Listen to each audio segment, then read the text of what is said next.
What I'm going to share with you today is lifted from the December 2007 issue of a magazine called The Writer. It's by novel and short story writer Quinn Dalton, and it's called The 10 Most Important Things I've Learned About Writing Fiction. And of course I paraphrased and shortened some of it and added a little line here and there. But number one, stories are about events that change the life of the primary character. Not undergoing epiphanies per se and major importance, but even in stories with the slimmest of plots, the reader witnesses irrevocable change. And that's what you have to think about when you start your story. What's the change going to be? Then number two, stories are built on scenes, units of significant action that deliver information to the reader.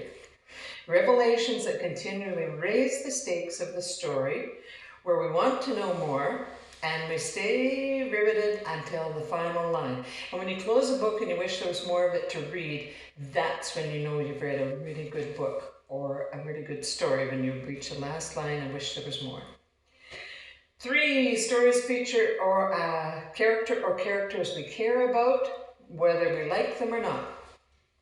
Our connections are developed through watching them struggle with their competing fears and desires and wondering, what will they do with this? What will they do about this? What if? What happens?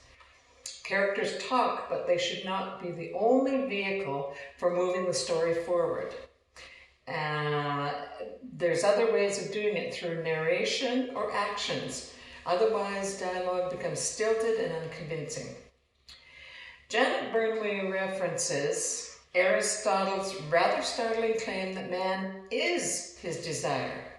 Dalton asks us to think about that. When you think about that, then you can explain it to me, because I'm not sure what it means. Okay, and number six, characters live in the world and are products of it. How they see their current lives, as well as how they think about their future, is directly connected to where they come from. What they notice about their world is directly connected to their biggest concern. So, do they live in a ghetto and want to escape the ghetto life through education? Or do they live in a mansion with wealthy parents and their parents are completely focused on themselves and buy things only for themselves? Is it somebody who wants to break away from that and do more with their money, instead of spending it frivolously on themselves, but do more for other people? It doesn't have to be that big, but you get the idea of what do they want to do. Stories take their own time. Often the surprises our characters bestow upon us, the secrets they reveal, the unexpected actions they take that move the story in a different direction than we had originally imagined. These are gifts that we as writers can only receive by being open to them. Don't force your story or your conclusion when your character or plot is telling you to go in a different direction than you had planned. Let them take you somewhere else as a nice surprise. Every word counts, so scrutinize each word for accuracy of meaning, clarity, and economy. Every word, phrase, or sentence must serve the story's purpose. Give your work time to cool, then revisit it.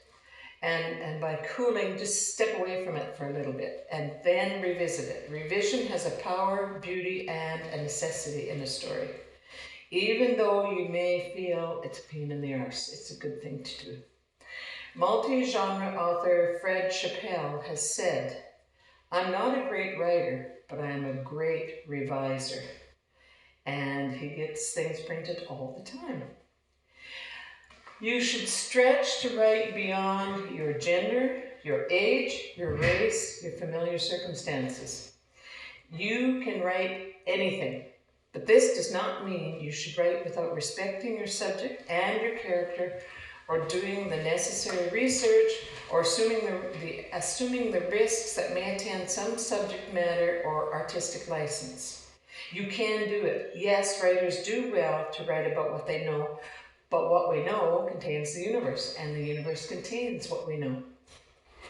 We write and read because we care about the mysteries of life, the myriad aspects of the human condition. Your writing should scare you a little bit, like driving too fast on an unfamiliar road. To be safe is to waste your time and your reader's time. Your characters will never thrill you or us with their secrets if you're too scared to ask for them. This is all, I read most of it because it is lifted from somebody else, Quinn Dalton. And I just found those very interesting because a lot of it, yes, does apply to what we've been doing as writers and what we've been trying to do, but it also helps us in a new direction. So thank you, Quinn Dalton. And the quote for the day is, life is about the 3 C's. You must make a choice to take a chance or your life will never change. So if you want to write, do it by making the choice to take a chance, and you will find that things will change quickly. And so I will see you next time. Thanks, get writing. Bye-bye.